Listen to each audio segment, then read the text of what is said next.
Shalom, shalom, kol haloyim, Yahweh ba'ashem, Yahweh shai, ba'ashem rachak wadash, shanyikabad, gadawala rekwab, zekwanyim nawa, wa shalayakim nawa. And that's double honors to our apostles and elders of Great Millstone, shalom, wabarakim, labakarim, shaliyasharala. And that's peace and blessings to the elect of Israel. So I wanted to bring out what's happening over there in Haiti because you're seeing these big uproars of the people happening in various countries. Earlier this year started with like Sri Lanka and of course a few others, now Haiti. And it's all to do with the government. They're not satisfied with the government. They're not satisfied with the current prices of oil, with inflation, and just overall their standard of living. And of course, who else are they going to blame but the government? And you're already feeling that kind of sentiment over here in America. Things just haven't exacerbated, I'll say, to this kind of extent. But we bring these type of things out because it is biblical prophecy, and it will happen here in America very, very soon. So our job is to prepare our minds through the Holy Spirit for these things to come. So let's watch this video. It's 1 minute 44 seconds long. So Barakatah Yahweh wa Yahweh Shai for that, for the remnant. And then we'll grab some another article actually, and then some supporting precepts. Protests turned deadly on Tuesday in Haiti's capital, Port-au-Prince, as crowds took to the streets outraged over rising crime, soaring inflation, and a government hike in the price of fuel. Several people were reported dead by Haitian journalists after clashes with police. People threw stones and burning barricades were set up on the city's streets.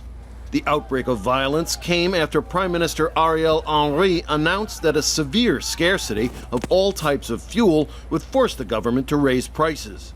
That would be yet another blow to millions of Haitians struggling to eke out a living day by day.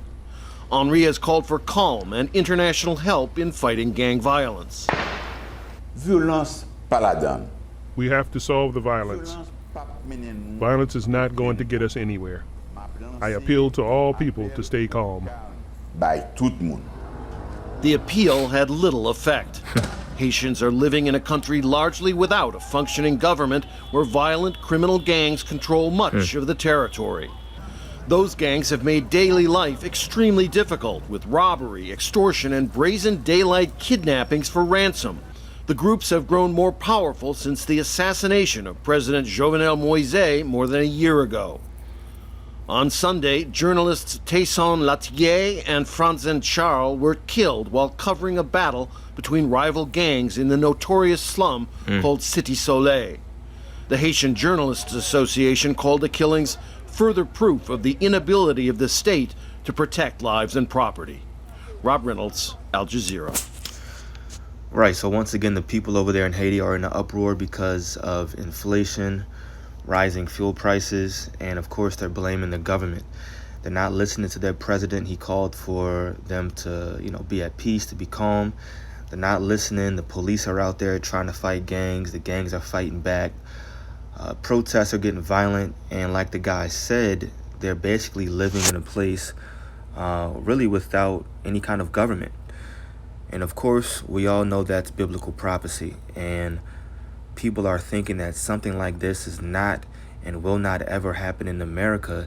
And we're here to tell you that according to biblical prophecy, it's going to get even worse than this here in America. And this is just one example. You have all these protests happening here in America, all throughout this year, even like late, like fall last year, I'll say. Different protests for different things, right? Now you have this rail strike. One day, these protests are going to turn violent. They're not just going to be peacefully protesting the government, because they're not always going to get what they want. And when people don't get what they want, they get upset. When people get upset, they turn to their emotions. They don't use logic anymore. And then that's where you get that phrase that we all like to say, all hell breaks loose.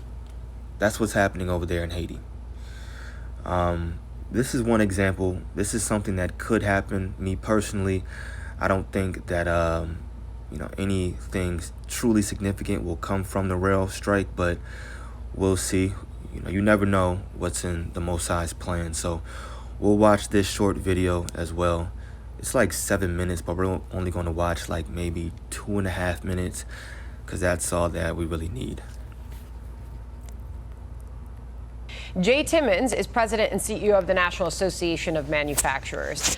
Your thoughts in this moment, what needs to happen to avoid potential disaster for the American economy, sir? Well, it is going to be a potential disaster, and we'll say potential because there's still time to get this resolved, but there's only a few days left. We're very grateful, frankly, that the president appointed the Presidential Emergency Board and that those members have been working with both business and labor to get an agreement, and they have a construct that's available that really, frankly, needs to be adopted. But if this goes south and we see a strike, it could be devastating for manufacturers, it could be devastating for consumers, and we just need to see this thing get done. Jay, when we think of trains hauling freight across the country, we think of coal, we think of grain, as you pointed out. We also think of oil, a lot of it moving from Canada down into the United States because the Keystone XL pipeline did not get constructed. But there's also a lot of consumer goods that move by rail after coming into the ports. And last year we saw all of those ships sitting out there in the ports trying to get in. And Christmas was a bust for a lot of people. What could this potentially do to this Christmas season? Well, yeah, and by the way, that certainly exacerbated inflation. And we could see that all over again. Perhaps we're getting inflation under control at this point, so now we're going to turn around and we're going to do this all over again, and we're going to do it to ourselves. That just really doesn't make any sense. You mentioned all kinds of commodities that move by rail. Here's one to think about: chlorine. We've already got members of the National Association of Manufacturers who are reporting that they're having halts to shipments. One of those is chlorine, because you can't risk the fact that chlorine might be sitting out there unattended. Now, what does that mean?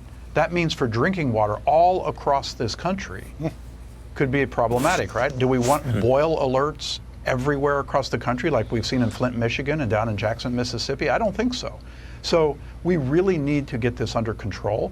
And look, this is a compromise. It's a compromise. These negotiations, they're always compromises, but this is the largest single increase in wages that we've ever seen for rail workers. So it's a great deal. And frankly, the Presidential Emergency Board, they need to flex a little muscle. And if they can't do it, then Congress has to intervene. But what you hear from some of these rail workers is that.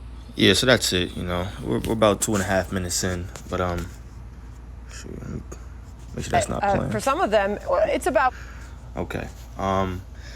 Yeah, the title says country should brace for economic disaster if rail strike moves forward, manufacturer group warns. We'll see. Lord's will, something does happen. Who knows? It just seems way too obvious and easy to me, and I'm of the belief that it's going to be something that we don't see happening, and it'll happen, boom, on the sudden like that, and change all of our lives overnight. We'll see.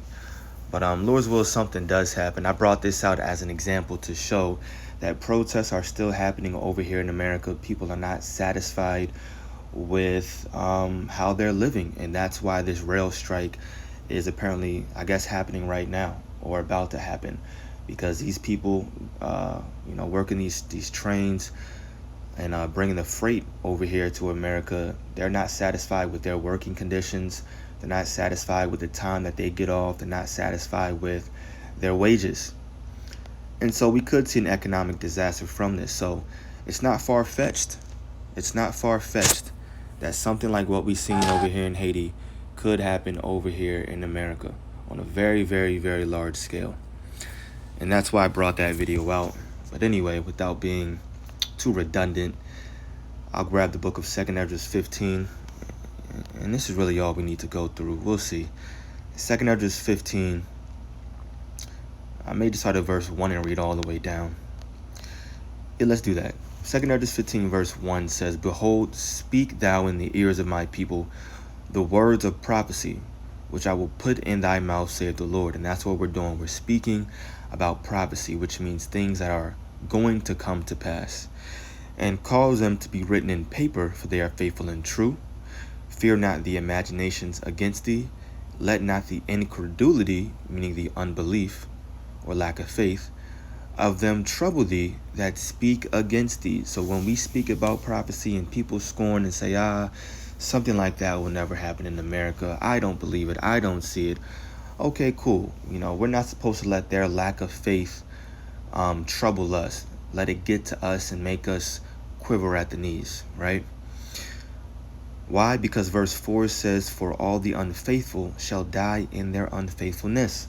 So we'll see who gets the last laugh in the end when everything goes down. Verse 5, behold, saith the Lord, I will bring plagues upon the world, the sword, famine, death, and destruction. That's what's happening over there in Haiti. That's what's happening over there in Sri Lanka. That's what's happening over there in Pakistan. They're still trying to recover from the record-setting floods that happened to them a few weeks ago.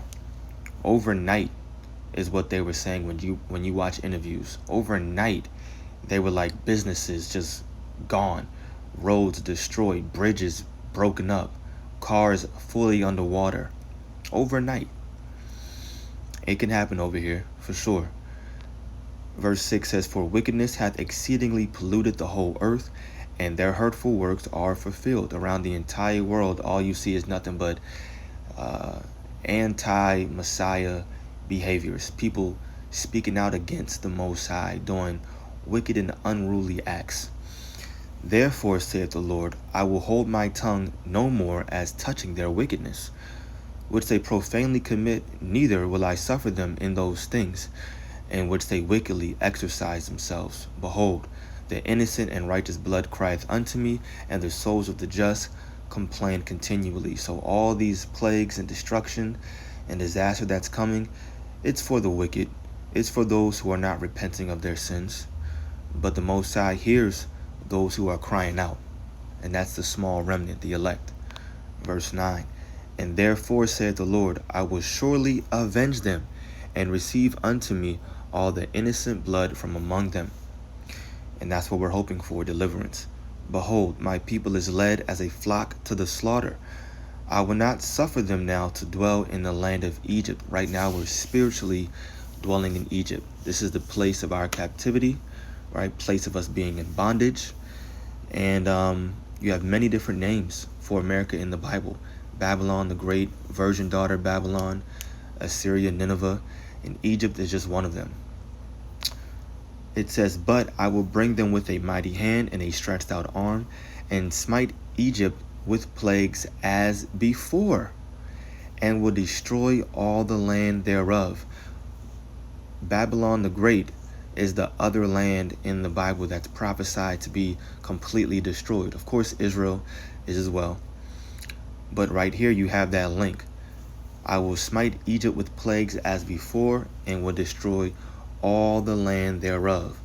Babylon the Great, or the virgin daughter of Babylon, Egypt, code names for America, which is going to be completely destroyed in this upcoming World War III.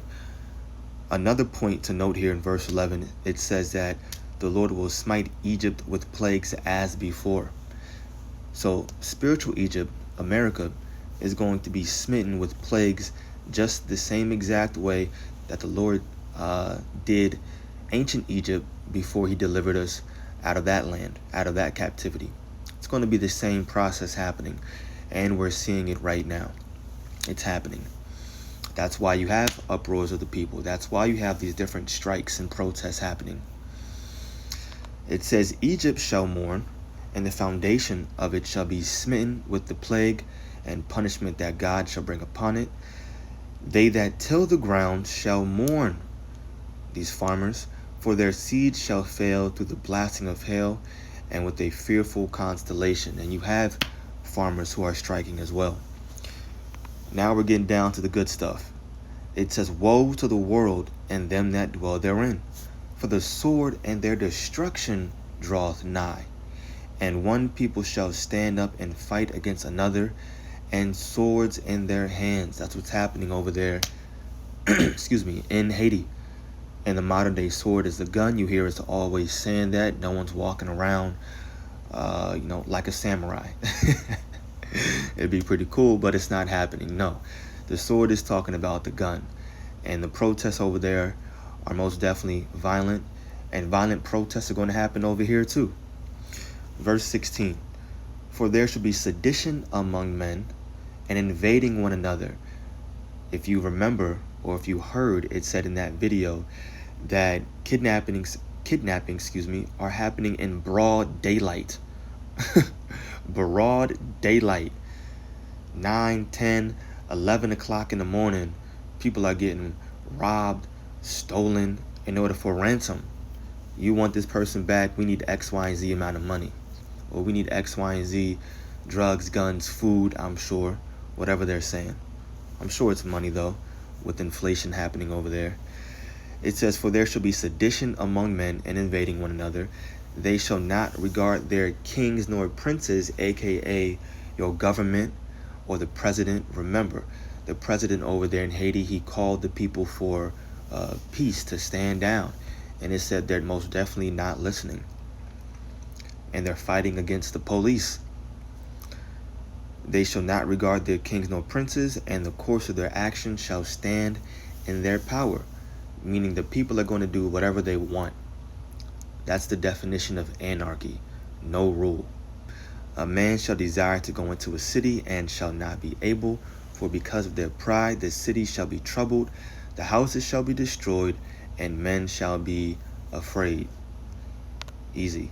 A man shall have no pity upon his neighbor, but shall destroy their houses with the sword, the gun, and spoil their goods, rob and steal, because of the lack of bread, famine, of course, before that happens, inflation, and for great tribulation, meaning distress, a troubled time.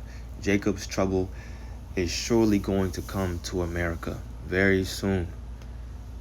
So we should be looking at places like Sri Lanka, looking at places like Haiti, and saying, you know what, let me prepare myself spiritually for that day to come over here. It's going to come to America. And I'm going to keep saying that. We're all going to keep saying it, you know. We've been saying it for a while, starting with our apostles on down. And, you know, these protests, they will turn violent. It's not going to stay peaceful and calm forever. No. And that's it. I was going to grab some more precepts. I did have more lined up. Figured it was just best to run through those first 19 verses of 2 Ezra 15. You know, nothing new. We've seen this happening a lot throughout the years. But it's definitely evident that we're living in the end days.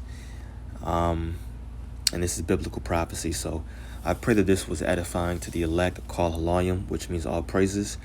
To Yahweh Ba'ashem, Yahweh Shai Ba'ashem Kodash. Double honors to our apostles and elders of Great Millstone. Peace and blessings to the elect. Shalom. Protests turned deadly on Tuesday in Haiti's capital, Port-au-Prince, as crowds took to the streets